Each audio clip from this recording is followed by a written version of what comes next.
اعوذ باللہ من الشیطان الرجیم بسم اللہ الرحمن الرحیم۔ السلام علیکم۔ آج اس ویڈیو میں میں آپ کو بتاؤں گا کہ جادو کیا ہے، اس کا اثر کس وقت ہوتا ہے، اور انشاءاللہ اس ویڈیو کو کمپلیٹ دیکھنے کے بعد آپ پر کبھی بھی جادو کا اثر نہیں ہوگا۔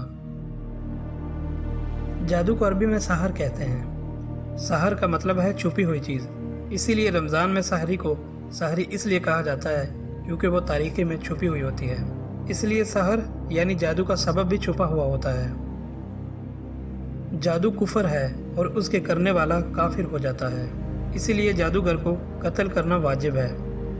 جادوگر سب سے زیادہ میاں بیوی کے اوپر وار کرتے ہیں تاکہ ان میں تفریق پیدا ہو جائے، یا پھر خامد اس قابل ہی نہ رہے کہ وہ اپنی بیوی کے حقوق پورے کر سکے، جس کی وجہ سے اکثر گھر میں لڑائیاں اور فساد شروع ہو جاتے ہیں، اور اس سے شیاطین بہت خوش ہوتے ہیں۔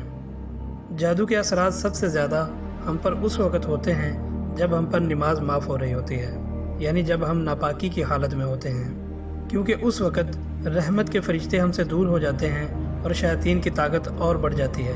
اگر ہم کثرت سے اس وقت اعوذ باللہ من الشیطان الرجیم پڑھتے رہیں تو کسی بھی طرح کا جادو ہم پر اثر نہیں کرے گا، کیونکہ قرآن کی کسی بھی آیت کو بطور وظیفہ ہم کسی بھی وقت پڑھ سکتے ہیں۔ لیکن اگر پھر بھی جادو کے اثر کا خدشہ ہو تو سورہ حشر کی آخری 3 آیات کسی نیک انسان سے لکھوا کر اپنے پاس رکھ لیں، اس سے بھی جادو کا اثر زائل ہو جائے گا۔ اگر آپ 7 اجوا کھجوریں کھا لیں تو اس دن آپ پر کسی بھی قسم کا کوئی جادو اثر نہیں کرے گا۔ اگر ہم سارا دن وضو میں رہیں تو یہ شیاطین کبھی بھی ہمیں نقصان نہیں پہنچا سکتے، کیونکہ شیاطین کا تعلق آگ سے ہے اور وضو کا تعلق پانی سے، اور جہاں پانی ہو وہاں آگ کا اثر ختم ہو جاتا ہے۔ بیری کا درخت جسے سدرا بھی کہا جاتا ہے، ان کے 7 پتوں کو لے کر اچھی طرح پیس لیا جائے اور اس کو پانی میں ملا کر کچھ حصہ پی لیں اور باقی حصے سے غسل کر لیا جائے تو اس عمل سے بھی جادو کا مکمل خاتمہ ہو جاتا ہے۔ بانس کی لکڑی کو اچھی طرح جلا کر اس کی آگ پر بسولے کو اچھی طرح گرم کریں۔ جب یہ گرم ہو جائے تو جس شخص پر جادو ہوا ہو وہ اس کے اوپر یورین کرے، تب بھی جادو کا اثر ختم ہو جاتا ہے۔ اس کے علاوہ سب سے قیمتی عمل آیت الکرسی ہے، جس کے پڑھنے سے نہ صرف جادو کے اثر سے ہم محفوظ رہتے ہیں بلکہ اس دن ہم ہر قسم کے شر سے اور لوگوں کی بد نظری سے بھی محفوظ رہتے ہیں۔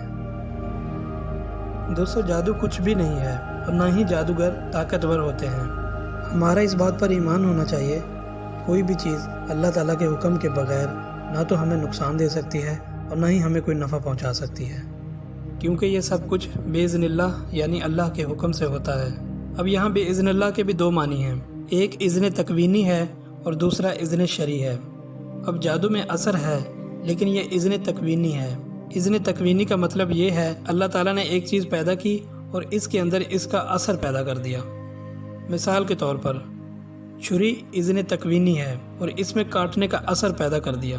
اب چھری کو جب بھی چلائیں گے تو اس نے کاٹنا ہی ہے، لیکن حضرت اسماعیل علیہ السلام پر چھری کا اثر زائل ہو گیا کیونکہ یہ اللہ تعالیٰ کا حکم تھا۔ اسی طرح آگ کے اندر جلانا اذن تکوینی ہے کہ آگ میں جو بھی ڈالیں گے جلے گا، لیکن حضرت ابراہیم علیہ السلام کو نمرود کی آگ نے نہیں جلایا کیونکہ حکم ربی تھا کہ آگ ٹھنڈی ہو گئی۔ اسی طرح سانپ، بچھو اور باقی چیزوں کے زہر کے اندر اثر موجود ہے، لیکن اللہ تعالیٰ چاہے گا تو اثر ہوگا، ورنہ کسی بھی شے میں کوئی طاقت موجود نہیں۔ اسی طرح جادو کبھی بھی اثر نہیں کرے گا جب تک کہ اللہ تعالیٰ نہیں چاہے گا۔ اب یہاں اس کا یہ مطلب بھی نہیں ہے کہ اللہ تعالیٰ چاہتا ہے کہ ہم پر جادو کا اثر ہو۔ ان میں کچھ ہمارے اعمال کا نتیجہ ہوتا ہے اور کچھ اللہ کی طرف سے ہم پر آزمائش ہوتی ہے تاکہ ہم صبر کریں۔ اس ویڈیو میں آپ کو جتنے بھی اعمال بتائے گئے ہیں، اگر آپ ان پر عمل کرتے ہیں تو آپ کو کبھی بھی کسی اور کے پاس جانے کی ضرورت نہیں، بلکہ آپ اپنے گھر کے اندر رہ کر سب کچھ آسانی سے کر سکتے ہیں۔ اگر آپ کو یہ ویڈیو پسند آئی تو اس کو صدقہ جاریہ سمجھ کر اپنے دوستوں کے ساتھ شیئر کریں، اور ایسی مزید ویڈیو دیکھنے کے لیے ہمارے چینل کو سبسکرائب کریں۔ اللہ سے دعا ہے کہ اللہ پاک ہمیں تمام جادوگر اور دنیا کے ہر شر سے محفوظ رکھے۔ آمین۔